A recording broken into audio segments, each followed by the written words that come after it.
ओम अज्ञानतिमिरन्दस्य ज्ञानाञ्जनशलाकया चक्षुरुन्मिलितं येन तस्मै श्रीगुरवे नमः। श्रीचैतन्यमनोभीष्टं स्थापितं येन भूतले स्वयं रूप कदा मह्यं ददाति स्वपदान्तिकं। वन्देऽहं श्रीगुरो श्रीयुतपदकमलं श्रीगुरून् वैष्णवांश्च श्रीरूपं साग्रजातं सहगना रघुनाथान्वितं तं सजीवं साद्वैतं सावधूतं परिजनसहितं कृष्णचैतन्यदेवं श्रीराधा कृष्णपादान् सहगना ललिता श्रीविशाखान्वितां च नमां विष्णुपादाय कृष्णपृष्ठाय भूतले श्रीमते भक्तिवेदांत स्वामिनीति नामिने। नमस्ते सारस्वते देवे गौरवाणी प्रचारिणे निर्विशेष शून्यवादी पाश्चात्यदेशतारिणे। नमो महावदन्याय कृष्णप्रेम प्रदायते कृष्णाय कृष्णचैतन्य नामिने गौरपिषे नमः। हे कृष्ण करुणा सिंधु दीनबंधु जगतपते गोपेश गोपिका कांत राधा कांत नमोस्तुते। तप्त कांचन गौरांगी राधे वृंदावनेश्वरी वृषभानुसुते देवी प्रणमामि हरिप्रिये। वाञ्छाकल्पतरुभ्यश्च कृपा सिन्धुभ्य च पतितानां पावनेभ्यो वैष्णवेभ्यो नमो नमः। जय श्री कृष्ण चैतन्य प्रभु नित्यानंद श्री अद्वैत गदाधर श्रीवासादि गौर भक्तवृंद। हरे कृष्णा कृष्णा कृष्णा हरे हरे हरे राम राम राम हरे हरे। मूकं करोति वाचालं पङ्गुं लङ्घयते गिरिं यत्कृपातमहं वन्दे श्रीगुरुदीनतारिणं परमानन्दमाधवं श्रीचैतन्येश्वरम्। हरे कृष्णा। हरे कृष्णा। तो आप सभी का हार्दिक स्वागत है इस भगवद्गीता क्लास में। और अभी हम पिछले हफ्ते 13वां अध्याय शुरू किया था हमने, तो उसमें जो एक श्लोक हमें लेना था, तीसरा श्लोक, तो उसको हम अभी लेते हैं। एक मिनट, एक पुस्तक, एक छोटा पुस्तक था, मैं भूल गया दूसरी जगह। ठीक है, हम आगे आगे बढ़ते हैं। तो ये श्लोक हमने पिछली बार अनुवाद पढ़ा था और अभी हम इसका पूरा पढ़ने वाले हैं। लेकिन एक बैकग्राउंड फिर से बता देता हूँ, ये अध्याय का नाम, ये वो सब। तो ये अध्याय है 13 और अध्याय का नाम है प्रकृति, पुरुष और चेतना। और जैसे पिछले अध्याय में मैं पिछले क्लास में मैं बता दिया कि जब भी कुछ नया प्रश्न अर्जुन पूछते हैं तो वहां से भगवद्गीता का नया टॉपिक शुरू होता है, तो उसको नया अध्याय बोला है। तो इसमें भी अर्जुन पहले प्रश्न पूछते हैं कि प्रकृति क्या है, पुरुष क्या है, क्षेत्र क्या है, क्षेत्रज्ञ क्या है, और आगे बोलते ज्ञान क्या है और ज्ञेयम क्या है। तो 6 प्रश्न पूछे अर्जुन ने। तो अर्जुन ने प्रश्न पूछे कि मुझे बताइए कि प्रकृति एवं पुरुष ये हो गए 2, क्षेत्र क्षेत्रज्ञ ये 2 हो गए 4, और ज्ञान और ज्ञेय ये हो गए 6। तो ऐसे 2 2 2 ऐसे 6 प्रश्न के विषय में मैं जानने का इच्छुक हूँ, ऐसे अर्जुन ने पूछा। तो 12वें अध्याय में जो टॉपिक था उसका टॉपिक चेंज हो गया और अभी टॉपिक हो गया प्रकृति, पुरुष और सॉरी क्या है, चेतना। क्योंकि इधर ये जो 6 टॉपिक है ये अलग है पहले अध्याय से, इसलिए ये अध्याय अलग हो गया। तो भगवान ने पहला प्रश्न का उत्तर दे दिया। तो इधर भगवान ने यह शरीर क्षेत्र है और इस क्षेत्र को जानने वाला क्षेत्रज्ञ है, ये ऐसा बोल के इसका उत्तर दे दिया। ठीक है, तो अर्जुन के 6 प्रश्न थे। क्षेत्र क्या है, क्षेत्रज्ञ क्या है, प्रकृति क्या है, पुरुष क्या है, ज्ञान क्या है, ज्ञेय क्या है। तो क्षेत्र और क्षेत्रज्ञ के बारे में बता दिया। और मैंने भी आपको बताया कि क्षेत्र मतलब ये शरीर है ना, और क्षेत्रज्ञ मतलब इस शरीर को जानने वाला, मतलब हम आत्मा, कि हम इस शरीर को जानते हैं कि मुझे पता है कि अभी मुझे भूख लग गया, अभी मुझे खाना है, मुझे प्यास लग गया, इतना थोड़ा हमें पता चलता है। लेकिन हम कंप्लीट क्षेत्रज्ञ नहीं है इस क्षेत्र के, मतलब इस शरीर के बारे में हम पूरी तरीके से नहीं जानते हैं, ये मैंने आपको बताया था पिछली बार, है ना। और इसमें मैं एक और चीज बताया था आपको कि भगवान लेकिन हमारे हृदय में रहते हैं। तो हम आत्मा है, आत्मा हृदय में है, और भगवान है वो भी हृदय में है परमात्मा के रूप में। हम हमारे शरीर के बारे में थोड़ा जानते हैं, है ना, कि मुझे क्या खाने से डिफिकल्टी हो सकता है, मैं उपवास अगर निर्जल करूं तो एसिडिटी बढ़ जाए, ये वो हमें थोड़ा पता रहता है ना। कि हम किसी बिल्डिंग में रहते हैं और लिफ्ट बंद हो जाए और हम रहते हैं समझे कि 12वें मंजिले पे, तो हमें पता है कि मैं 12वें मंजिले पे जा सकता हूँ कि नहीं, है ना। तो हर एक व्यक्ति का कैपेसिटी, हर एक व्यक्ति को थोड़ा बहुत तो पता रहता है कि आपके घर में गेस्ट आ गए और आपको कुकिंग करना है, और आपकी पत्नी ने बोल दिया, है ना, कि भाई 100 लोग आने वाले मेरे गेस्ट, तुम कुकिंग कर लेना, पत्नी को बोल दिया, तो पत्नी क्या बोलेगी? नहीं नहीं नहीं, इतना नहीं, मेरा कैपेसिटी इतना नहीं कर सकती मैं, है ना। तो हमें हमारा कैपेसिटी थोड़ा पता है, हमारे शरीर का बारे में, हमें शरीर के बारे में हमें थोड़ा पता है। लेकिन भगवान कौन है? भगवान को हमारे शरीर के बारे में पूरा पता है।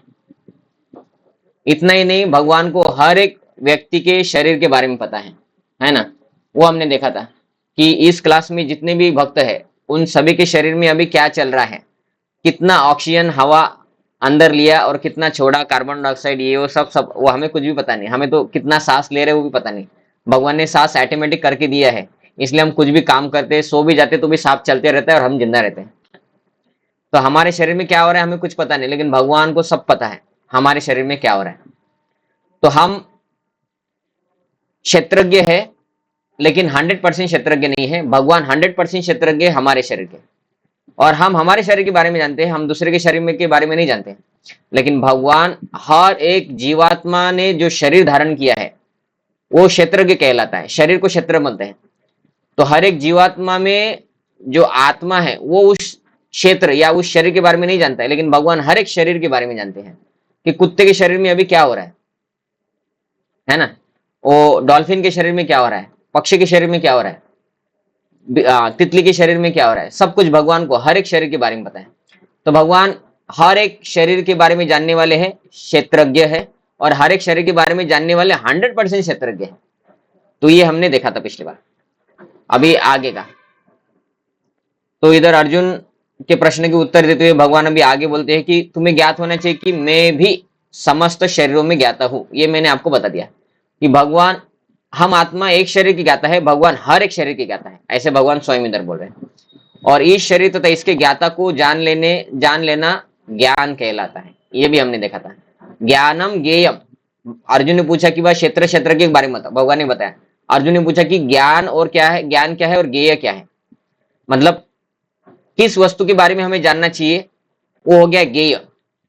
और उस वस्तु के बारे में जो इंफॉर्मेशन है उसको बोलते ज्ञान। तो ज्ञान क्या है और ज्ञेय क्या है? ज्ञेय मतलब किसको हमें समझना चाहिए, तो वो है भगवान।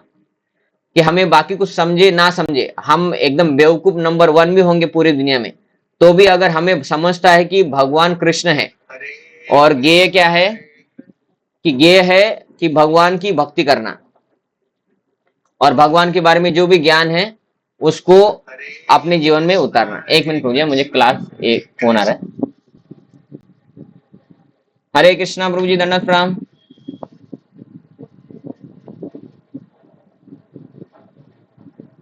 ठीक है, कट हो गया।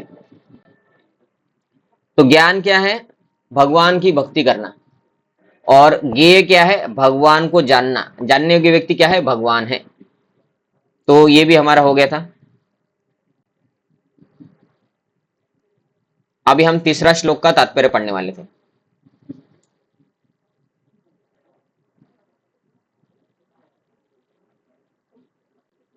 शरीर के ज्ञाता, आत्मा तथा परमात्मा विषयक व्याख्या के दौरान हमें 3 विभिन्न विषय मिलेंगे, भगवान, जीव और पदार्थ। प्रत्येक कर्म क्षेत्र में, प्रत्येक शरीर में 2 आत्माएं होती है, आत्मा और परमात्मा।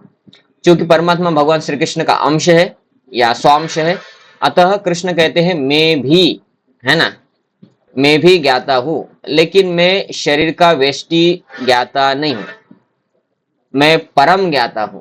मैं शरीर में परमात्मा के रूप में विद्यमान रहता हूं। मतलब इस शरीर, ये शरीर का व्यष्टि मतलब इस शरीर का पर्टिकुलर आत्मा अलग है, मैं परमात्मा हूं, वो आत्मा का भी भगवान में हूं, ऐसा बोल रहे हैं। तो यहां तक हमने पिछली बार पढ़ा था।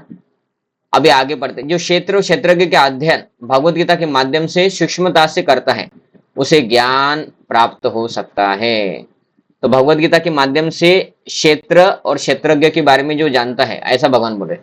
तो क्षेत्र है शरीर और क्षेत्रज्ञ है परमात्मा, मतलब भगवान के बारे में जो जानता है उसे ज्ञान प्राप्त होता है। और भगवान के बारे में जानना ही ज्ञान है, बाकी सब अज्ञान है। कि प्रभु जी पता है क्या, मुझे एसी रिपेयर करना आता है, ये ज्ञान हो गया या स्किल हो गया? ये हो गया स्किल। ज्ञान हो गया कि मैं आत्मा हूं, भगवान है कृष्ण, क्योंकि स्किल काम नहीं आएगा। मरते वक्त एसी रिपेयर करना काम आएगा क्या? या मरते वक्त भगवान कौन है और हम भगवान का नाम लेंगे तो काम में आएगा? क्योंकि हमने दुनिया के बड़े बड़े एसी भी रिपेयर कर दिए, माइक्रोसॉफ्ट करोड़ों के एसी भी रिपेयर कर दिए, और मरने के बाद हम कीड़े बन जाएंगे, तो ज्ञान काम में वो जो स्किल है जिसको हम ज्ञान समझ रहे थे पैसे कमाने के लिए अच्छा करके, कि हम बहुत ज्ञानवान व्यक्ति है, बहुत उसका 2 लाख रुपए पर महीना का सैलरी, प्रभु जी बहुत इंटेलिजेंट व्यक्ति हो, ये स्किल मरते वक्त हमें काम में नहीं आएगा। कि प्रभु जी हमारा प्रॉपर्टी देखो, हमारा इतना एजुकेशन नहीं था लेकिन हमने बहुत सारा पैसा कमाया है ना, हमारे पास 4 व्हीलर है, हेलीकॉप्टर भी है, हमारा खुद का बंगला है, हमारे घर में ही होम थे, पूरा एक पिक्चर का टॉकीज हमारे घर में है है ना, अनिल अंबानी, टाटा बिरला। ठीक है प्रभु जी, ये पैसा और ये जो शोहरत है ना, प्रॉपर्टी है, ये आपको इस जन्म मृत्यु के चक्कर से बंद करने के लिए काम में आएंगी क्या? वो बोले नहीं, बोलते इसलिए नहीं काम आता, है ना। ठीक है, आपको अगले जीवन में मनुष्य जन्म मिले इसके लिए प्रॉपर्टी और ये ज्ञान, पैसे कमाने वाला ज्ञान, लोगों को उल्लू बनाना, ये सब वो जो ज्ञान है आपका काम में आएगा क्या? नहीं प्रभु जी, वो हमारे पास इतना ज्ञान है, हम उल्लू नंबर 1 है है ना। तो इसलिए हमारे एक आचार्य है भक्तिविनोद ठाकुर, वो एक भजन लिखे हैं, भजन में बोलते हैं कि जो हमारे पास ज्ञान, हम जिसको ज्ञान समझते हैं कि हम बहुत पढ़ाई किए हैं, बहुत पैसा कमाने का हमें ये टेक्निक आता है, ये सब क्या है? तो बोलते मायार वैभव, मंदी ये माया है सब है ना। तो वो बोलते कि जो भौतिक एजुकेशन है ये माया का वैभव है, क्योंकि ये कुछ भी काम नहीं आने वाला है, और जीव का करिय गधा, ऐसा बोले, मतलब ये जीव को गधा बना रही है, गधा मतलब मूर्ख बना रही है, उल्लू बना रही है, कि हमें लगता है कि इसके अलावा और इंपॉर्टेंट कुछ नहीं है, ये पैसे कमाने का ज्ञान है ना, घर संसार चलाने का ज्ञान, हम इसको ज्ञान समझ रहे हैं, ये ज्ञान नहीं है, स्किल है। और ज्ञान क्या है? भगवान को जानना, ये ज्ञेय है भगवान, और उनके बारे में जानने को जो ज्ञान है भक्ति योग, यही ज्ञान है, इसके अलावा ज्ञान कुछ नहीं है। तो क्षेत्रज्ञ के आगे अध्ययन करेंगे तो हमें ज्ञान प्राप्त होगा, क्योंकि भगवान के बारे में ही भगवान कहते हैं मैं प्रत्येक शरीर के कर्म क्षेत्र का भी ज्ञाता हूं। ये मैंने आपको बता दिया, मतलब प्रत्येक शरीर के बारे में भगवान ज्ञाता है, ज्ञाता है मतलब भगवान को पता है प्रत्येक शरीर के बारे में। व्यक्ति भले ही अपने शरीर का ज्ञाता हो किंतु उसे अन्य शरीरों का ज्ञान नहीं हो सकता, है ना। ये भी मैंने बता दिया कि हमें हमारे शरीर के बारे में पता है, हमें पता नहीं कि बाकी शरीरों में क्या चल रहा है, कि अर्चना घारपांडे माता जी, है ना, डेविड यादव प्रभु, मेरी बहन ने आज ज्वाइन किया है सिमता चांद ने, है, प्रदीप बागड़े प्रभु, अजिंक्य प्रभु, शालू भाली माता जी, इन लोगों के शरीर में क्या हो रहा है, किसने सुबह खाया, अभी डाइजेशन चल रहा है, या किसने खाया नहीं, भूख लग रही है, ये मुझे नहीं पता, लेकिन भगवान को सब पता है। समस्त शरीरों में परमात्मा रूप में विद्यमान भगवान समस्त शरीरों के विषय में जानते हैं। तो भगवान हर एक के शरीर के बारे में जानते हैं, कि किसको आगे जाके आज वो नॉनवेज खा रहा है या पाप कर रहा है, क्या खा रहा है, पिज्जा पास्ता खा रहा है, आगे जाके उसको क्या बीमारी आएंगी, उसके शरीर में क्या प्रॉब्लम आएगा, उसका पेट दुखेगा, पाव दुखेगा, सर दुखेगा, ब्रेन ट्यूमर होगा, ब्रेन हेमरेज होगा, कैंसर होगा, मलेरिया होगा, सब भगवान को पता है ना।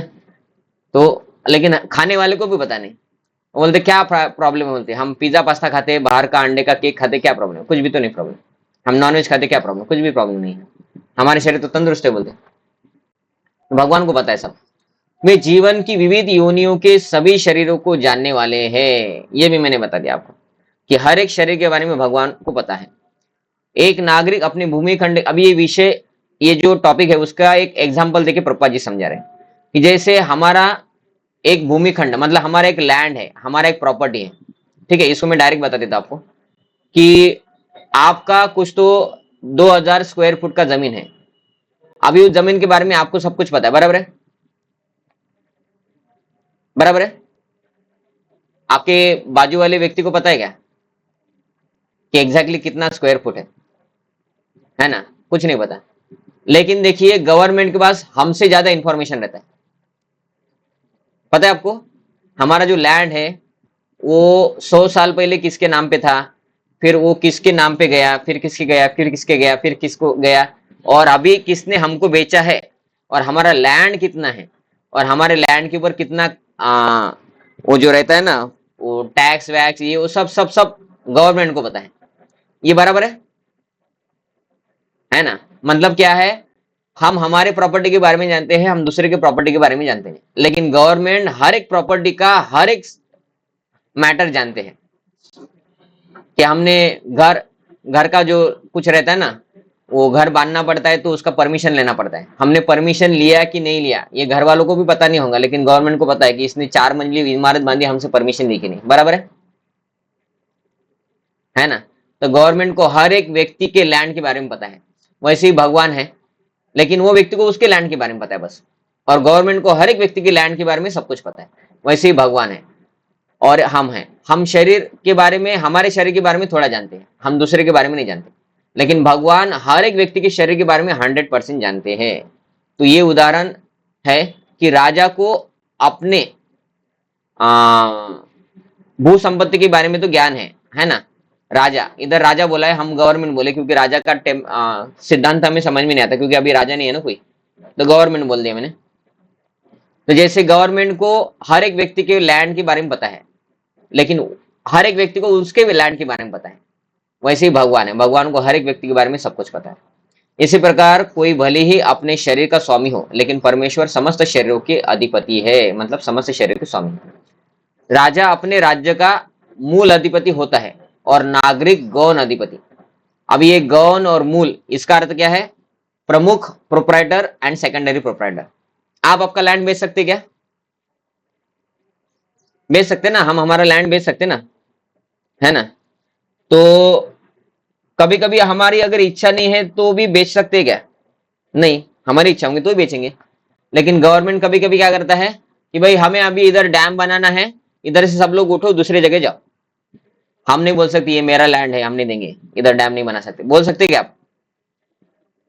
नहीं बोल सकते, क्योंकि सब भूमि गवर्नमेंट अपने अपने प्रोप्राइटरशिप में लेता है। वो कल बोल देगा कि भाई हमें इधर मेट्रो डालना है और ये पूरा बस्ती खाली कर दो अभी इधर से। हम बोलेंगे हमारा प्रॉपर्टी है ये, वो बोलेंगे प्रॉपर्टी वॉपर्टी कुछ नहीं, सब गवर्नमेंट का आदेश है, इधर से उठो, जितना प्रॉपर्टी तुम्हारा उधर वो झोपड़पट्टी की बाजू में लैंड बाकी है उधर आपको जगह देंगे, उतना 2000 स्क्वायर फीट। आपका 2000 है ना, उधर 2000 स्क्वायर फीट दे देंगे आपको। हम बोलेंगे नहीं ये हमें इधर ही रहना है, गवर्नमेंट बोले तुम भाड़ में जाओ। है ना? मतलब हम हमारे लैंड के भी प्रमुख प्रोपराइटर हुए क्या? फिर नहीं हुए। इसको बोलते गौण प्रोपराइटर, सेकेंडरी प्रोपराइटर। तो गवर्नमेंट अगर चाहे तो हमें कभी भी खाली करना पड़ सकता है, हमारे हाथ में नहीं है। वैसे ही भगवान ने शरीर दिया है, ये शरीर में हम नहीं बोल सकते कि हम 200 साल तक जिएंगे, परपोते की शादी देख के जाएंगे। भगवान बोलेंगे खाली करो, 25 साल हो गए तुमको इस शरीर में, अभी खाली करो, 25 साल के बाद हमारा मृत्यु आ जाएगा। है ना? तो भगवान हर एक शरीर के मालिक है, इसलिए ये शरीर भगवान की सेवा में लगना चाहिए। ये शरीर बस इंद्रिय तृप्ति में नहीं लगना चाहिए। ओके, इंद्रिय तृप्ति के बारे में प्रभुपाद जी इधर बोल ही रहे हैं। यह शरीर इंद्रियों से युक्त है, परमेश्वर ऋषिकेश है, जिसका अर्थ है इंद्रियों के नियामक। मतलब हम हमारे शरीर में जो कुछ कर रहे हो शक्ति भगवान से आ रही है। तो ये शरीर में जो इंद्रिय है वो शक्ति भगवान दे रहे, तो ये शरीर की इंद्रिय हमारे हाथ, मुंह, कान, हाथ, पांव सब भगवान की सेवा में लगना चाहिए। है ना? इसको बोलते हैं ऋषिकेश। ऋषिकेश मीन्स भगवान हमारे स्वामी है, हमारी इंद्रियों के स्वामी है। वे इंद्रियों के आदि नियामक है, मतलब इंद्रियों को वो कंट्रोल करते हैं। हमें क्या लगता है कि हम कंट्रोल कर रहे हैं इंद्रियों को। देखो मैं हाथ ऊपर उठा रहा हूं ना, हम कंट्रोल कर रहे हैं ना, तो फिर लकवा होने के बाद भी हाथ उठाओ ऊपर, लकवा होने के बाद तो हमारा मुंह भी नहीं खुलता है ना? होता है क्या? खुलता है क्या? तो मतलब हम हमारी इंद्रियों के स्वामी है क्या? अगर हम हमारी इंद्रियों के स्वामी हैं और आपका बिल्डिंग 12 मंजिली है और आप 12वीं फ्लोर पे रहते हैं, तो आपकी इंद्रिय यूज करके पैदल चले जाओ, आज लाइट नहीं है, और थकना भी मत। है ना? होता है क्या ऐसा? आपको भूख लगी, आप आपकी इंद्रियों के स्वामी है, खाओ मत, उपवास करो। आप अगर आपकी इंद्रियों के स्वामी है तो आप जप करो। है ना? तो लेकिन ये होता ही नहीं है। मतलब क्या है, हम हमारी इंद्रियों के स्वामी नहीं है। तो कौन है स्वामी? वो भगवान है। भगवान हमें शक्ति देते हैं तब उतना कार्य हम कर पाते हैं, हमें लगता है हम कर रहे हैं। है ना? हमने पैसे कमाया, ये किया वो किया, और जब हम बोलते भगवान के लिए समय निकालो तो हमारे पास समय नहीं है। है ना, ऐसा बोलते हैं। लेकिन एक्चुअली भगवान ही सब कुछ कर रहा है। हमारी इंद्रियों में जो काम करने के लिए शक्ति है वो भी भगवान दे रहे हैं। तो उसे 24 घंटा हम भौतिक काम करेंगे, घर चलाएंगे, है ना, कुकिंग करेंगे। जो पुरुष लोग हैं वो जॉब पे जाएंगे, 8 घंटा जॉब करेंगे, उनको बोलेंगे 8 मिनट भगवान के लिए निकालो, एक माला जप। समय नहीं है हमारे पास। ठीक है, व्हाट्सएप यूज करो 2 घंटा, हाँ उसके लिए समय है। यूट्यूब यूज करो, हाँ उसके लिए समय। फालतू की पार्टी में जाना है हमको, चलेंगे क्या? हाँ चलो चलो, है हमारा समय है। 8 मिनट भगवान के पास दो, समय नहीं है ना। भगवान ने हमको 24 घंटा दिया भगवान के लिए, हमारे पास एक माला दो माला जप करने के लिए समय नहीं है। सुबह का समय तो बिल्कुल नहीं है। ठीक है, आपका जॉब सुबह है, जाओगे क्या? हाँ कभी भी, आप पैसे दो, हम तो कभी भी आने के लिए तैयार है। रात को है, नाइट शिफ्ट देंगे आपको, रात को 8 बजे आना है, सुबह 4 बजे आना है, करेंगे? हाँ ठीक है, सुबह 4 बजे आपको कंपनी में पहुंचना है, 12 बजे आपको छुट्टी हो जाएगा, चलेगा चलेगा चलेगा। पैसे कमाना है तो चलेगा, बॉस बुलाएगा तो चलेगा। हम बोलेंगे सुबह जल्दी उठना है, सुबह 6 बजे उठो, 5 बजे उठो, माला जप करो। नहीं प्रभु जी, उतना समय नहीं रहता है, घर संसार चलाना पड़ता है ना, बॉडी में पेन होता है। ठीक है, वही 8 बजे किसी की शादी में जाना है, हाँ फिर तो पूरा दो बैग सामान पैक करेंगे, मैचिंग सब डालेंगे अंदर बैग में। उधर 4 दिन रहेंगे, शादी का पूरा एंजॉयमेंट करके आएंगे। लेकिन 4 माला करने के लिए टाइम निकालना है दिन में, तो वो नहीं मिलेगा, है ना। तो ये क्यों हो रहा है? क्योंकि हम हमारी इंद्रियों को मन के अधीन कर दिए हैं, हमारी इंद्रिय कंट्रोल में नहीं। तो जिस प्रकार राजा अपने राज्य की समस्त गतिविधियों का आदि नियामक होता है, तो राजा समस्त गतिविधियों का आदि नियामक मतलब क्या है? राजा सब कुछ मैनेज करता है कि भाई आज सबको मैं दान दूंगा और टैक्स इतना होना चाहिए, तो राजा डिसाइड कर सकता है ना। राजा बोलेगा कि आज हमने ये डिसीजन लिया है कि घर से कोई बाहर नहीं निकलेगा, है ना। अभी 1 महीना कोरोना है, क्वारंटाइन में रहना है, और जो बाहर निकलेगा उसको दंडे पड़ेंगे पुलिस के, तो हमें अंदर ही रहना पड़ता है ना, ऐसे ही होता है ना। तो क्वारंटाइन में हमने देख लिया, हम हमारे घर के बाहर भी नहीं पड़ सकते, इतना डिफिकल्ट होता है। हमने बोल सकते नहीं, हम जिस सोसाइटी में रहते हैं उधर पार्क है, हम सोसाइटी के पार्क में जाके घूमेंगे, पुलिस आके डंडा मारेंगे, बोले घर के अंदर हो, चौकट के अंदर रहना है। तो राजा के अधिकार में है सब कुछ करना। राजा बोलेगा तो हम अपने घर से बाहर भी नहीं निकाल सकते, है ना। इस एरिया में कर्फ्यू है, इधर नहीं घुसने का, नहीं तो दंडे पड़ेंगे। तो राजा क्या है? नियामक है, मतलब राजा अगर चाहे तो नियम लगा सकता है कुछ भी। लेकिन नागरिक गौण नियामक है। नागरिक गौण मतलब गौण का अर्थ होता है सेकेंडरी, उसके हाथ में ज्यादा अधिकार नहीं है नागरिक के हाथ में।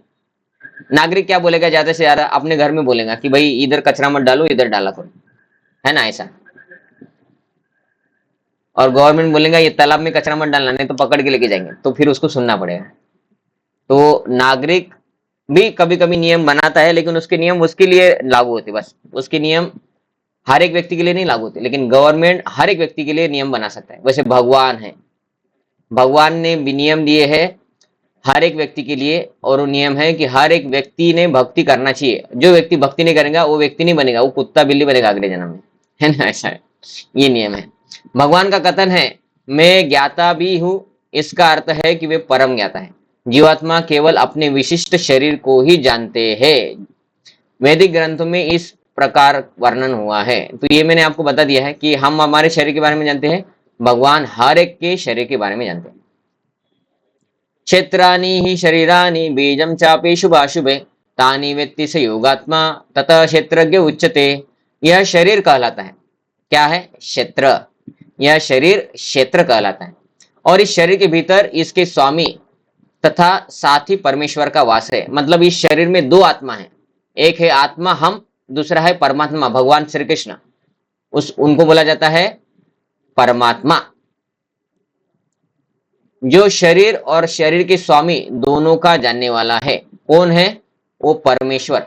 वो शरीर को जानते हैं और शरीर के स्वामी को भी जानते हैं, परमात्मा। इसलिए उन्हें समस्त शत्रुओं का ज्ञाता कहा जाता है। मतलब परमात्मा हर एक व्यक्ति के शरीर के बारे में जानते हैं, तो उसको हर एक शरीर के ज्ञाता के बारे में बोला जाता है। कर्म क्षेत्र मतलब शरीर, कर्म के ज्ञाता मतलब आत्मा और परमात्मा, और समस्त कर्मों के परम ज्ञाता यानी आत्मा का अंतर आगे बतलाया जा रहा है। तो आगे उसका वर्णन और भी होगा। वैदिक ग्रंथों में शरीर, आत्मा और परमात्मा के स्वरूप की सम्यक जानकारी ज्ञान नाम से अभिहित की जाती है। देखिए इधर वो बता रहे कि ज्ञान मतलब क्या। तो ज्ञान यानी क्या है?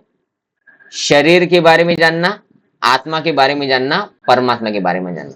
तो जो व्यक्ति बोलता है कि हमने इतना एजुकेशन किया प्रभु जी, हमारा इतना पैकेज है, हम महीने में इतना करोड़ कमाते हैं, तो ये क्या हो गया?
हरे कृष्ण।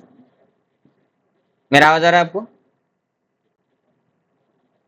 हो गया। अचानक से इंटरनेट बंद हो गया था मेरे मोबाइल का। तो शरीर का ज्ञाता, शरीर और परमात्मा, इनको जानना ही सही ज्ञान है। इसके अलावा हम अगर पैसे कमाने का ज्ञान रखते हैं, घर संसार चलाने का ज्ञान बोलते हैं, तो वो ज्ञान नहीं, वो स्किल है। स्किल मतलब कुछ काम करके पैसे कमाना, तो वो जो काम कर रहे हैं उसको स्किल बोला जाता है। लेकिन सही ज्ञान है भगवान के बारे में जानना। तो जो भगवद गीता शास्त्र ये वो नहीं पढ़ता, भगवान का नाम जप नहीं करता है, वो व्यक्ति कौन है? वो अज्ञानी है। उसका जन्म मृत्यु के चक्कर को बंद नहीं कर पाता वो, और वो दुख भोगेगा। अभी कुछ कर्म की वजह से वो सुख भोग रहा है ऐसा उसको लग रहा है, लेकिन ये सुख बहुत शीघ्र ही समाप्त हो जाएगा उसके मृत्यु के साथ ही। और वो अगले जन्म में उसको मनुष्य शरीर नहीं मिलेगा, और मिलेगा तो भी अगर उसने थोड़ा कुछ पुण्य किया है, कुछ भगवान का थोड़ा भक्ति किया है, तो शरीर मनुष्य मिलेगा। लेकिन उधर भी ज्यादा उसको फैसिलिटी नहीं मिलेगा, वो शरीर में भी उसको बहुत प्रॉब्लम हुई। तो हमारे अभी शरीर में और हमारे घर में इतना ज्यादा प्रॉब्लम नहीं है इस बार। इसका अर्थ क्या है? हमने किसी जीवन में थोड़ा बहुत भक्ति किया था, मनुष्य शरीर मिला है, और अभी हम ये क्लास सुन रहे, मतलब हमने थोड़ा बहुत भक्ति तो किया है। लेकिन अभी समय क्या है? समय है कलयुग, और ये कलयुग बढ़ते जाएगा। तो अभी हमारे पास समय नहीं है, क्योंकि हमारा एज बढ़ गया। आप सभी इसमें डेविड प्रभु छोड़ के बाकी सभी 30 साल के ऊपर वाले हैं, है ना? तो अगर कभी भी हमारा अगर मृत्यु हो गए, तो अगले जन्म में हम कौन बनेंगे हमें गारंटी अभी भी नहीं है। तो इसलिए भक्ति करना बहुत इंपॉर्टेंट है, यही ज्ञान है, ऐसा बोले। ऐसा कृष्ण का मत है ना? तो साधारण व्यक्ति का मत नहीं है कोई, मैं बोल रहा हूँ ये कृष्ण का मत है। मैं जो बोला ये कृष्ण का मत है, मैं वही बताया आपको। भगवान बोल रहे ये ज्ञान है ना? इसलिए भक्ति को बहुत सीरियसली लेना चाहिए। आत्मा तथा परमात्मा को एक मानते हुए भी पृथक पृथक समझना ज्ञान है। मतलब आत्मा और परमात्मा, आत्मा भी आत्मा है, परमात्मा भी आत्मा है, लेकिन परमात्मा परम आत्मा है। तो पृथक यानी दोनों में भिन्नता है, दोनों एक ही ऐसा नहीं समझ सकते आप कि भगवान और मैं एक हूं। ऐसा पॉसिबल है क्या कि आप और भगवान एक ही है? पॉसिबल है? पॉसिबल है तो आप आपकी बीमारी अपने आप ठीक कर लो, है ना? आपको किसी के पाँव क्यों पकड़ना पड़ता है? मतलब हम भगवान नहीं है। हमारे शरीर में कितना प्रॉब्लम, हमारे जीवन में कितना प्रॉब्लम है ना? तो हम इस प्रकृति के कंट्रोलर नहीं है, लेकिन भगवान प्रकृति का कंट्रोलर है। तो कोई व्यक्ति अज्ञानी ही होगा जो बोलता है कि हम भी भगवान है, बराबर है या सही है? हम भगवान है, ये सही है क्या? नहीं है सही, है ना? तो अज्ञानी व्यक्ति बोलेंगे कि हम भी भगवान है।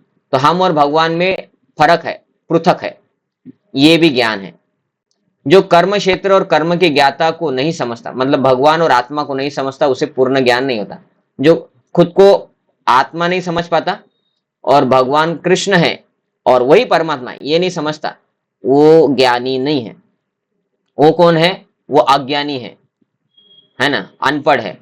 मनुष्य को प्रकृति पुरुष यानी प्रकृति का भोक्ता तथा ईश्वर वह ज्ञाता जो प्रकृति एवं व्यष्टि आत्मा का नियामक है, की स्थिति समझनी चाहिए। मतलब वो बोल रहे कि हमें समझना है कि हम आत्मा है, भगवान कृष्ण है और प्रकृति अलग है, हम तीनों अलग अलग है, ये हमें समझना चाहिए। इन तीनों के विभिन्न रूपों में किसी प्रकार का भ्रम पैदा नहीं करना चाहिए। मनुष्य को चित्रकार, चित्र और स्टैंड, तुली का मतलब चित्र रखने का स्टैंड, में भ्रम नहीं करना चाहिए।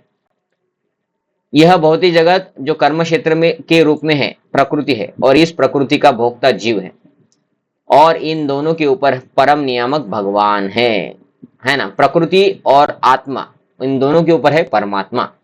वैदिक भाषा में इसे इस प्रकार कहा गया है श्वेताश्वर उपनिषद में, भोक्ता भोक्ता भोक्तम प्रेरितारम च मत्वा सर्वम प्रोक्तम त्रिविधम ब्रह्म में तत्। ब्रह्म के तीन स्वरूप है, प्रकृति कर्म क्षेत्र के रूप में ब्रह्म है, तथा जीव भी ब्रह्म है जो भौतिक प्रकृति को अपने नियंत्रण में रखने का प्रयत्न करता है, और इन दोनों का नियामक भी ब्रह्म है। तो सब कुछ ब्रह्म है ऐसा जो लोग बोलते हैं उसके बारे में इधर बोला है कि हम आत्मा, वो भी ब्रह्म का एक पार्ट है, और पर ब्रह्म मतलब भगवान, वो भी ब्रह्म है, जैसे आत्मा परमात्मा। लेकिन ये प्रकृति के भी ब्रह्म बोला जाता है क्योंकि ये भगवान का ही अंश है। लेकिन वास्तविक नियामक भगवान है, हम नहीं है ना। लेकिन वास्तविक नियामक वही मतलब भगवान ही है, हम प्रकृति को कंट्रोल नहीं कर रहे, ऐसा है। इस अध्याय में बताया जाएगा कि इन दोनों ज्ञाताओं में से एक अच्युत है और दूसरा च्युत। अच्युत मतलब जिसका कभी नाश नहीं होता, वो भगवान है, और च्युत मतलब हम हमेशा दुख ही रहते हैं और जन्म मृत्यु में पड़े हुए रहते हैं, नुकसान होता है फायदा होता है, ऐसा उसको बोला जाता है च्युत। एक श्रेष्ठ है, दूसरा अधीन है। भगवान श्रेष्ठ है और हम आत्मा भगवान के अधीन है। जो व्यक्ति क्षेत्र के इन दोनों ज्ञाताओं को एक मान लेता है वह भगवान के शब्दों का खंडन करता है, क्योंकि उनका कथन है कि मैं भी क्षेत्र कर्म क्षेत्र का ज्ञाता हूं, है ना। तो इधर बोले कि जो व्यक्ति क्षेत्र के इन दोनों ज्ञाताओं को एक मान लेता है, मतलब आत्मा ही परमात्मा है, हम ही भगवान है, ऐसा जो मानता है वो मूर्ख है ना। क्योंकि भगवान तो बोल रहे आत्मा और परमात्मा अलग है ना। इसका अर्थ हमारे अंदर भी परमात्मा है। तो एक और चीज ऐसा भी बोला जाता है कि हमारे शरीर में परमात्मा है, तो हमारा हृदय क्या हो गया और ये शरीर क्या हो गया, ये हो गया भगवान का मंदिर। क्योंकि जिधर भगवान है उसको बोला जाता है मंदिर, बराबर है ना। तो समझिए कि जिधर भगवान रहते हैं वो मंदिर है, तो हमारा शरीर भी मंदिर है। तो ये शरीर से बुरा काम करना चाहिए कि फिर वो तो ऐसा हो जाएगा कि मंदिर से बुरा काम कर रहे हैं, है ना। ऐसा हो जाएगा। और इसलिए हमें नॉनवेज नहीं खाना चाहिए, क्योंकि वो नॉनवेज खा रहे मतलब क्या है, हमारे शरीर में परमात्मा है हृदय में, और हम नॉनवेज उसके पास भेज रहे हैं। भगवान कितना पाप देंगे हमको बताइए, है ना। कि आप आपके घर में लड्डू गोपाल है और लड्डू गोपाल के नीचे ड्रॉवर रहता है प्लेट रखने के लिए, आप उसके अंदर नॉनवेज रख दो, है ना। तो जो नॉनवेज खाने वाला है उसको तो बहुत पाप लगेगा, दारू पीने वाला, नॉनवेज खाने वाला, है ना। इसलिए हम वो तंबाकू ये वो इवन चाय भी नहीं पीते हम। क्यों? क्योंकि हमारे हृदय में भगवान है। ये गलत चीजें भगवान के पास नहीं जाना चाहिए, क्योंकि ये मंदिर है, ये शरीर भगवान की सेवा में लगना चाहिए। कैसे लगेगा भगवान की सेवा में? नाम जप करके, जो खाते हैं वो भगवान को भोग लगा के खाएंगे, तो भगवान के बारे में सुनेंगे तो कान भगवान की सेवा में लगे, भगवान का नाम जप कर रहे तो हमारी जीवा और मुख भगवान के सेवा में लग गया, भगवान का दर्शन करेंगे तो आंखें भगवान की सेवा में लग गई, शरीर से भगवान का सेवा करेंगे, कुछ तो भगवान के लिए करेंगे, अपने शरीर से कमाया हुआ पैसा भगवान के लिए दान देंगे, उनके प्रचार कार्य में लगाएंगे। ये सब सेवा हमें करना चाहिए। वह भगवान के शब्दों का खंडन कर रहा है, क्योंकि भगवान नहीं बोलते कि आत्मा और परमात्मा एक है। जो लोग बोलते आत्मा परमात्मा एक है वो मूर्ख है। तो इधर आगे उदाहरण देते कि जो व्यक्ति रस्सी को सर्प जान लेता है वह ज्ञाता नहीं है। मतलब रस्सी को ही सर्प समझता है। अंदर में क्या होता है, हम बोलते कि बारिश में प्रभु जी थोड़ा संभाल के जाना, बारिश में क्या होता है, सांप वाप रहते हैं जमीन पे, और व्यक्ति जा रहा है और रास्ते में रस्सी है पड़ा हुआ, वो गलत है, साफ साफ साफ साफ साफ साफ, है ना। तो वो हो गया अज्ञान। उसने टॉर्च लगा के पहले देखना चाहिए सच में सांप है कि नहीं। तो ऐसे ही आत्मा को ही भगवान बोलना, ऐसे भी कुछ लोग हैं जिनको मायावादी बोलते हैं, वो बोलते हैं हम भी भगवान हैं, आप भी भगवान हो, और कृष्ण भी भगवान थे। तो आप भगवान है तो आपको बीमारी क्यों होती फिर, है ना, और आपको डॉक्टर के पास क्यों जाना पड़ता है फिर, है ना। तो शरीर कई प्रकार के हैं और इनके स्वामी भी भिन्न भिन्न है, मतलब आत्मा। क्योंकि प्रत्येक जीव अपनी निजी सत्ता है, इससे जिससे वह प्रकृति पर प्रभुत्व की सामर्थ्य रखता है, अतएव शरीर विभिन्न होते हैं। हर एक व्यक्ति को क्या होता है, अलग अलग प्रकार का एंजॉयमेंट चाहिए, इसलिए भगवान ने अलग अलग शरीर बनाए हैं। किसको तैरना अच्छा लगता है, वो बोलता है मैं बहुत तैरूंगा बहुत तैरूंगा, भगवान बोलते तुम्हारी इच्छा पूर्ण हो जाएगी, तुम जलचर बन जाओ, मछली बन जाओ, क्योंकि उसके पाप है। किसको उड़ने की इच्छा होती है ना, कि पंछी बनूं उड़ के फिरूं, भगवान बोलते तथास्तु, पंछी ही बनो तुम अगले जीवन में। किसको गलत चीजें गंदी चीजें खाने की इच्छा होती है, भगवान बोलते तू सुअर बन, क्योंकि तुम अच्छे तो रहे नहीं, गलत काम ही किए, पुण्य कर्म तो है नहीं, मनुष्य जन्म देंगे तुमको तो गलत चीजें खाना है, तो तुम अभी पशु पक्षी बन के भगवान इच्छा भी पूरी कर रहे हैं, है ना। तो इसलिए लेकिन आत्मा हर एक जीव में अलग अलग है। ऐसा क्यों ऐसा हो गया, प्रकृति पर प्रभुत्व जताने का सामर्थ्य है उसमें, और वो कर रहा था, मतलब एंजॉयमेंट कर रहा था गलत तरीकों से, इसको बोलते प्रकृति को प्रभुत्व जताना। लेकिन भगवान उन सब में परम नियंता के रूप में विद्यमान रहते हैं। हर एक जीव में भगवान है, कुत्ता कॉकरोच बिल्ली हर एक में। यहाँ पर च शब्द महत्वपूर्ण है, क्योंकि यह समस्त शरीरों का द्योतक है। यह शील बलदेव विद्याभूषण का मत है, मतलब हमारे एक आचार्य है, वो बोलते हैं कि भगवान हर एक शरीर में है, और च शब्द महत्वपूर्ण है। च का अर्थ होता है हर एक शरीर में, ऐसा होता है। आत्मा के अतिरिक्त प्रत्येक शरीर में कृष्ण परमात्मा के रूप में रहते हैं, और यहाँ पर कृष्ण स्पष्ट रूप से कहते हैं कि परमात्मा कर्म क्षेत्र तथा विशिष्ट भोक्ता दोनों का नियामक है, मतलब आत्मा और ये शरीर दोनों का कंट्रोलर, दोनों को कंट्रोल कर रहे हैं भगवान, ऐसा बोल रहे हैं।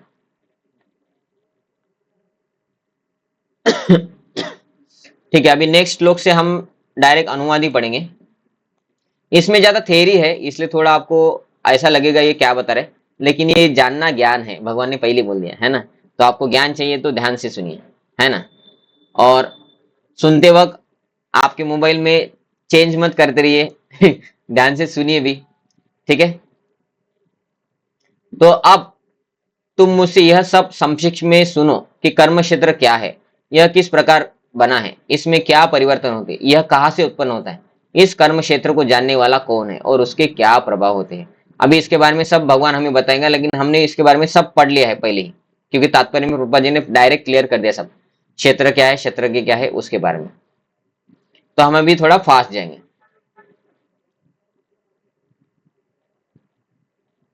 7 पंच महाभूत अहंकार बुद्धि अव्यक्त 10 इंद्रिया तथा मन, 5 इंद्रिय विषय इच्छा द्वेष सुख दुख संगात जीवन के लक्षण तथा धैर्य, इन सबों को संक्षिप्त में कर्म का क्षेत्र तथा उनकी अंत क्रियाएं कहा है। तो ये बोल रहे कि कर्म का क्षेत्र मतलब ये सब हमारे साथ होता है, लेकिन ये कर्म का क्षेत्र क्यों बोला है, क्योंकि ये भगवान बोल रहे ये शरीर ही है, इनडायरेक्टली ये शरीर के अंदर सब कुछ हो रहा है। 10 इंद्रिया मन ये सब सबको मिलके हम शरीर बोलते हैं, इसलिए।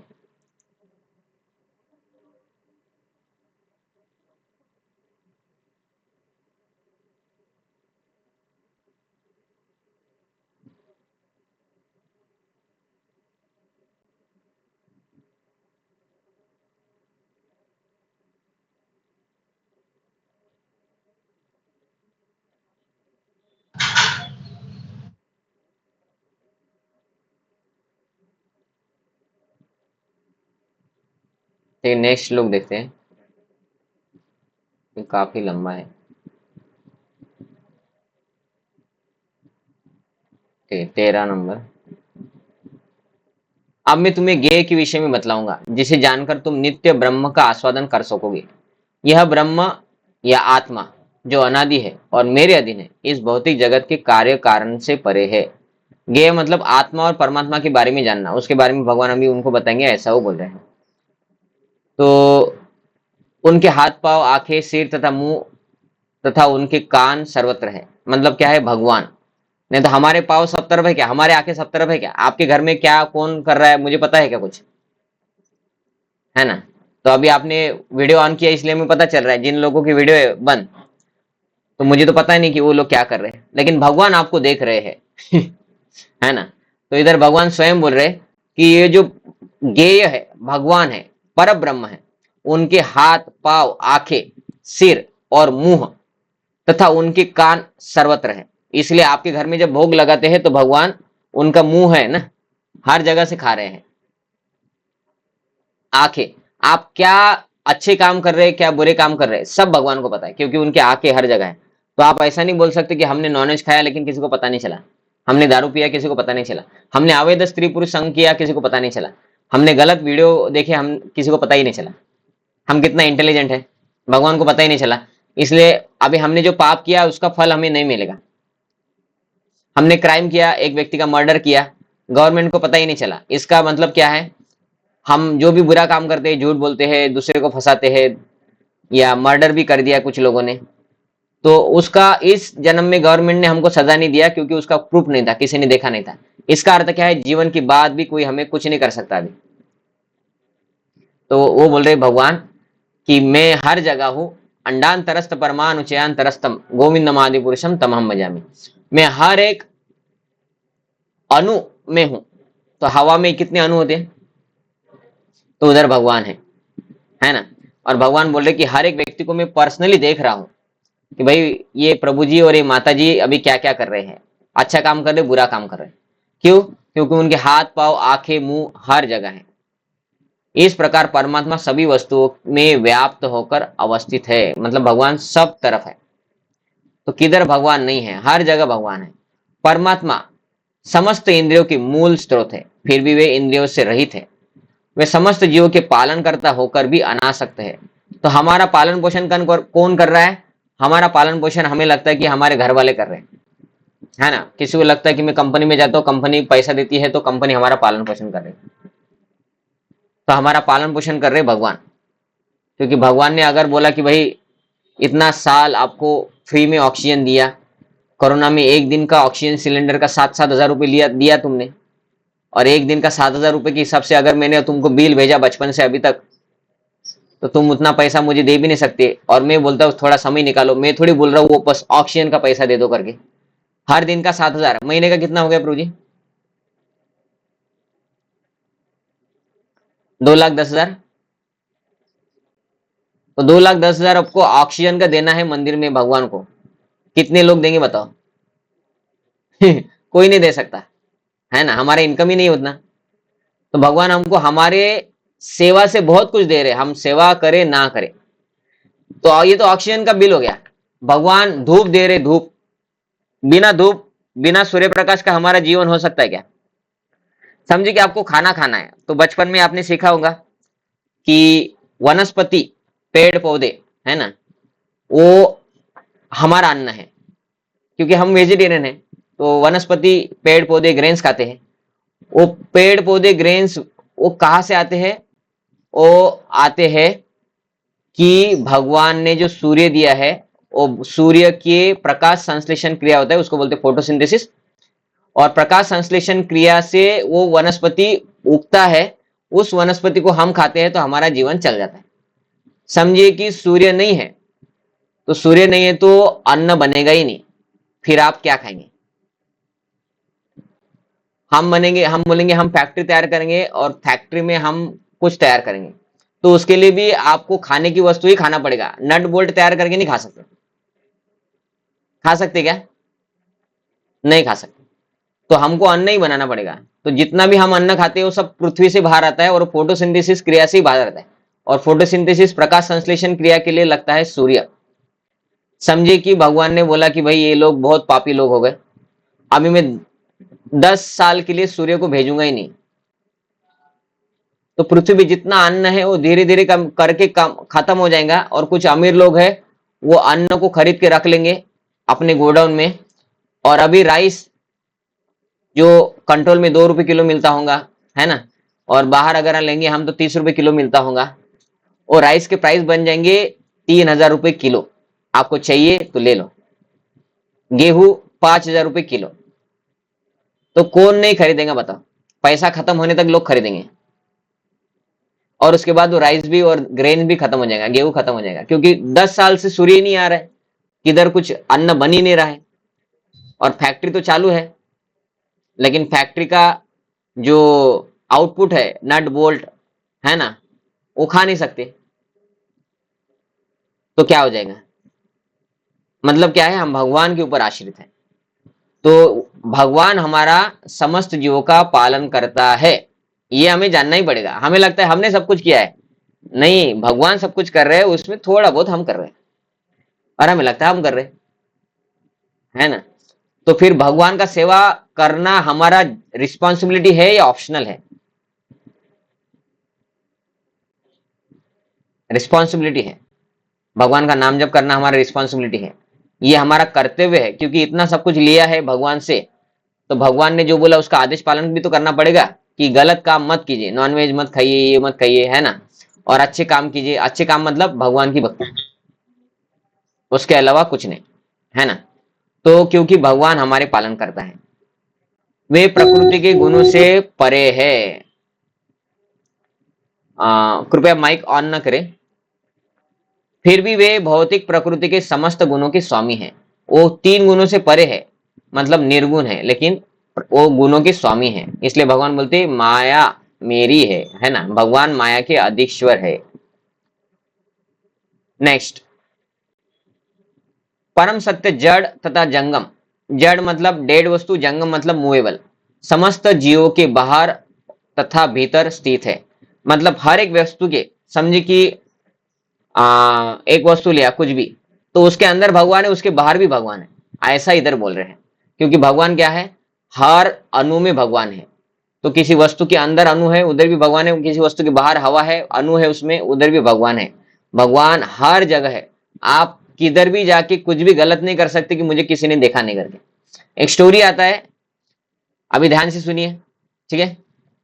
तो एक गुरु थे, वो गुरु ने क्या किया, अपने गुरुकुल के बच्चों को, छोटे छोटे बच्चे होते ना, तो जैसे हमारे गोपाल गार्डन के एक बच्चे ने अभी ज्वाइन किया है ना, तो बच्चों को बोला कि तुम सबको मैं एक एक एप्पल देता हूं अभी, ठीक है, और सबको एप्पल दे दिया। तो बच्चे बोले क्या करना है इसका, खा ले। तो ये बोले नहीं, खाना तो है आपको, लेकिन ऐसे जगह जाइए जहां आपको कोई नहीं देख रहा है, वहां पे खा के वापस आना है आपको। तो बच्चों को लगा कि भाई ये तो बहुत अच्छा टास्क हो गया, सिंपल हो गया तो कुछ बच्चे चले गए अपने रूम के अंदर, रूम बंद कर दिया, देखा इधर उधर कोई देख नहीं रहा, खा लिया। कुछ बच्चे चले गए किसी जंगल में, उधर देखा इधर उधर कोई नहीं है, उन्होंने खा लिया। कुछ बच्चे पार्किंग में घुस गए होंगे, है ना, पार्किंग में कोई नहीं रहता ऐसे जगह, तो ऐसे अलग अलग जगह जाके कुछ बच्चों ने देखा कि हमें कोई देख नहीं रहा है, उसने खा लिया।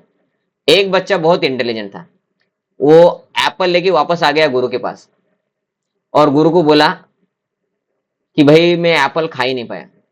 तो गुरु बोलता है बाकी बच्चों ने खा लिया क्या, किसी ने देखा नहीं ना तुमको? बाकी बच्चे बोले हाँ हमको किसी ने देखा नहीं गुरुजी। तो गुरु ने बोला तुमको कैसे फिर देखा, फिर तुम, इन लोगों ने तो खा लिया, तुमको क्या हुआ? तो बोलते नहीं मैं किधर भी जाऊँ तो भगवान तो देख ही रहे हैं। तो गुरु बोलते तुम सही इंटेलिजेंट व्यक्ति हो, मैं यही आंसर के लिए बोल रहा था, क्योंकि भगवान हर जगह है, तो ऐसा कोई जगह नहीं कि उधर हम पाप करें और हमको कोई नहीं देख रहा है। हर एक छोटे छोटे पाप का हमारा एक वीडियो शूटिंग हो रहा है और हम नरक में भेज रहे हैं, उधर जाके हमको सजा होगी, और इधर भी आगे जाके मनुष्य जन्म नहीं मिलेगा। तो इसलिए भगवान हर एक जगह प्रेजेंट है, ये हमें जानना चाहिए। तो इधर बोला है भगवान हर एक वस्तु के अंदर भी है और बाहर भी, बाहर और भीतर स्थित है। सूक्ष्म होने के कारण वे भौतिक इंद्रियों के द्वारा जानने या देखने से परे है। अगर भगवान हर तरफ है तो दिखते क्यों नहीं है? क्योंकि वो बहुत सूक्ष्म है। आपको वाईफाई रेंज दिखता है, ब्लूटूथ, हमारे अंदर काम क्रोध लोभ मोह मद मत्सर्य है, ये बुरे आदतें है, ये दिखता है हमारे अंदर। हमारे अंदर बुद्धि है, बुद्धि देखा है कभी आपने? नहीं ना। तो फिर ये नहीं दिखता इसका अर्थ नहीं है ऐसा बोलेंगे क्या? फिर हमको बुद्धि भी नहीं है ऐसा बोलेंगे, हम बेवकूफ है ऐसा बोल जाएंगे, है ना। तो जो लोग बोलते कि ब्रेन ब्रेन ब्रेन, वो ब्रेन मतलब बुद्धि नहीं है। अगर ब्रेन ही बुद्धि होता तो आप बताइए चींटी को कुछ कहाँ पे ब्रेन होता है, मच्छर को कहाँ पे ब्रेन होता है? लेकिन मच्छर कितना इंटेलिजेंट है, हम हाथ उठाते तो भाग जाता है, हम उसको मार भी नहीं पाते, है ना। मारना नहीं चाहिए, मैं ऐसे बता रहा हूँ। चींटी देखो, आपके घर में शक्कर कहाँ रखा है आपको पूछना पड़ता है आपकी मम्मी को, मम्मी शक्कर कहाँ पे है? चींटी को बताने की जरूरत नहीं पड़ती। ब्रेन है कि नहीं है ना। तो अभी जैसे हम इधर 12वीं मंजिले में रहते हैं, और हमारे रूम में अगर किधर कुछ गिर जाए, शक्कर वक्कर ऐसा मीठा, तो चींटी हो जाती है। अभी वो ग्राउंड फ्लोर से चींटी 12वीं मंजिल में आ जाती है बिना लिफ्ट के, और शक्कर को चींटी लग जाता है, जिधर भी कुछ मीठा गिरा है उधर चींटी लगता है। तो हमें भी पता नहीं है, उससे ज्यादा ब्रेन इंटेलिजेंट चींटी है, ऐसा हम बोल सकते हैं, बराबर है ना। उनके पास ब्रेन कहाँ पे है? उनके पास तो ब्रेन है ही नहीं, फिर बुद्धि है कि नहीं है? है ना, लेकिन दिखती नहीं है। वैसे हमारे भी बुद्धि है, लेकिन वो दिखता नहीं है। हम जिसको ब्रेन बोलते हैं वो ब्रेन यानी बुद्धि है ऐसा हम बोलते हैं, लेकिन वैसा नहीं है। ये मन, बुद्धि, अहंकार ये सूक्ष्म है, ये किसी को दिखता नहीं। जैसे मन दिखता है क्या किसी को? तो इसका अर्थ मन नहीं है, ऐसा होता है क्या? नहीं है। और अगले जन्म में इसी जीवन का बुद्धि भी जाता है, ऐसा भी बोला जाता है, मतलब भावना जाते हैं उसमें थोड़ा बहुत। तो मन, बुद्धि, अहंकार अगले जन्म में भी जाता है। तो ये इस शरीर का ब्रेन अगले जन्म में जा रहा है क्या हमारे साथ? वो तो जल के राख हो जाएगा मरने के बाद। तो बुद्धि कहाँ जा रही फिर? ऐसा क्यों बोला है शास्त्र में, बुद्धि हमारे साथ जाती है? तो वो जो बुद्धि अगले जन्म में जाते हैं वो ब्रेन नहीं है, मतलब क्या है, वो बुद्धि भी हमें दिखता नहीं, ऐसा है। तो ठीक है, अभी हमारा समय 53 हो गए यहाँ पे, अभी इसको हम रोक देते यहाँ पे। तो भगवान दिखते क्यों नहीं है? क्योंकि हम लायक नहीं है, हम नालायक है ना। तो आप अगर चले गए, कहां पे रहते हैं प्राइम मिनिस्टर मोदी, बताइए। आप अगर समझिए, हाँ बताइए, कहां पे रहते हैं? दिल्ली में। दिल्ली में रहते हैं। तो दिल्ली के हर एक व्यक्ति ने मोदी को देखा है क्या? नहीं। इसका अर्थ दिल्ली में मोदी रहता ही नहीं। अभी और बताइए, कौन बोलेगा अभी किधर रहते हैं मोदी? तो ऐसा होता है क्या? हाँ, कहाँ पे रहते बोलते नहीं ना। तो इसका अर्थ क्या है? जिसने देखा नहीं है वो लायक नहीं है मोदी को देखने के। तो लायक होना मतलब क्या है? मोदी हमको कब देखेंगे? हम अगर कुछ बहुत बड़ा काम करेंगे तो मोदी हमको पारितोषिक देने के लिए इधर आ जाएंगे, बराबर है। तो हमारा मोदी के साथ भेंट हो जाएगा, हम मोदी को देख लेंगे। हम अगर बोलेंगे कि भाई मोदी तुम इधर आ जाओ, अगर अस्तित्व है तुम्हारा तो इधर आ जाओ नागपुर में, हम इधर इंप्रेस सिटी में रहते, मेरे सामने हाजिर हो जाओ, तो मैं मानूंगा कि मोदी है। नहीं तो मैं बोलूंगा कि मोदी है ही नहीं, कुछ भी करो तुम, कुछ पालन करने की जरूरत नहीं है, नियम है। तो ये मूर्खता है। तो भगवान है, हमें क्यों नहीं दिखते? क्योंकि भगवान को देखने की लायकात नहीं हमारी। भगवान को देखने के लिए चाहिए शुद्ध भक्त, है ना। तो जब हम शुद्ध भक्त बनेंगे तभी हम भगवान को देख सकते हैं। और शुद्ध भक्त आज कलयुग में भी बहुत सारे लोग भगवान को देखते हैं, है ना। तो बहुत सारे लोग तो यूट्यूब पे वीडियो बना के डाल देते हैं हमने भगवान को देखा, वो नकली लोग हैं। क्योंकि जो व्यक्ति बोलता है मैंने भगवान को देखा, मेरे को ऐसा सपना गिरा, ये बना, वो अपना चैनल चलाने के लिए ये सब डाल रहा है। जो शुद्ध भक्त है वो चैनल चलाने के लिए वीडियो कभी नहीं डालेगा,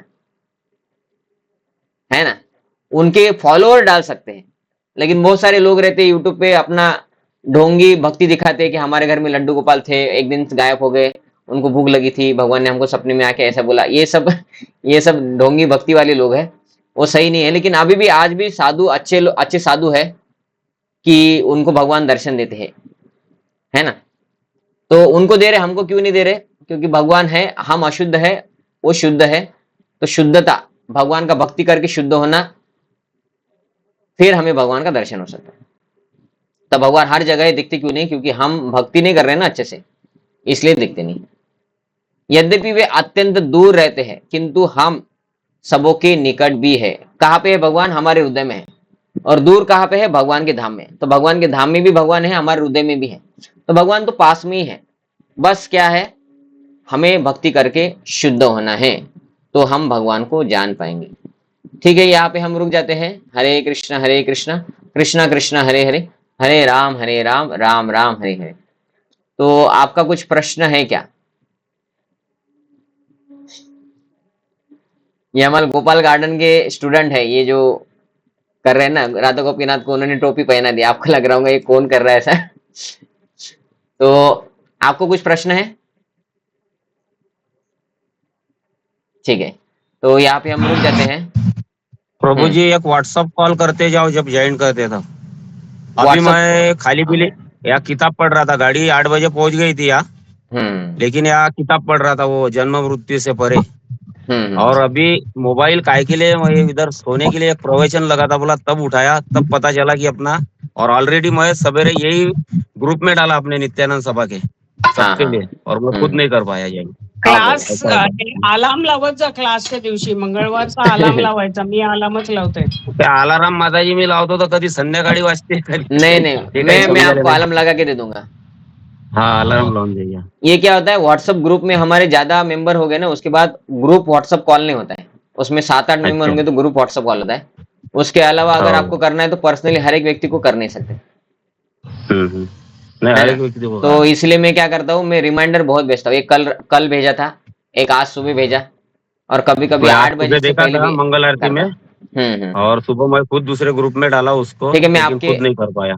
मैं आपके मोबाइल में आपको एक अलार्म लगा के दूंगा, और सुबह हाँ हाँ 7:30 बजे ही बजेगा, ठीक है ठीक है और नाम लिख के आएगा गीता क्लास. ठीक है. हमारे इसमें भी 8 वाजताचा लावायचा चलेगा. प्रभूजी अलार्म, म्हणजे 8चा लगेच. लाव जा 8चा. हा, ठीक है, म्हणजे लगेच बरोबर. चालू 8 का लगा करता देंगे. करता ठीक है, येतं. 8 का हाँ लगा देंगे. ठीक है. ठीक है, तो हाँ, हम चलो. यहाँ पे रुक जाते फिर. धन्यवाद, आप सभी ने ज्वाइन किया, लेकिन आप इसको कंटिन्यू कीजिए, और खुद होके भगवदगीता भी पढ़ने का प्रयत्न कीजिए. और इसका उनके अलग अलग ऑनलाइन क्लासेस रहते हैं, तो उसको आप सुनते रहिए. यूट्यूब पे हो जाए या कुछ क्लास लगा लीजिए पेड वाला, जिसकी वजह से आपका प्रभुपाद जी का पुस्तक का अध्ययन रेगुलरली होते रहे. ठीक है. हरे कृष्ण. ग्रंथराज भगवदगीता यथारूप की जय. जगत गुरु स्वामी शिल प्रभुपाद की जय. निताय गौर प्रेमानंदे. हरि हरि बोल.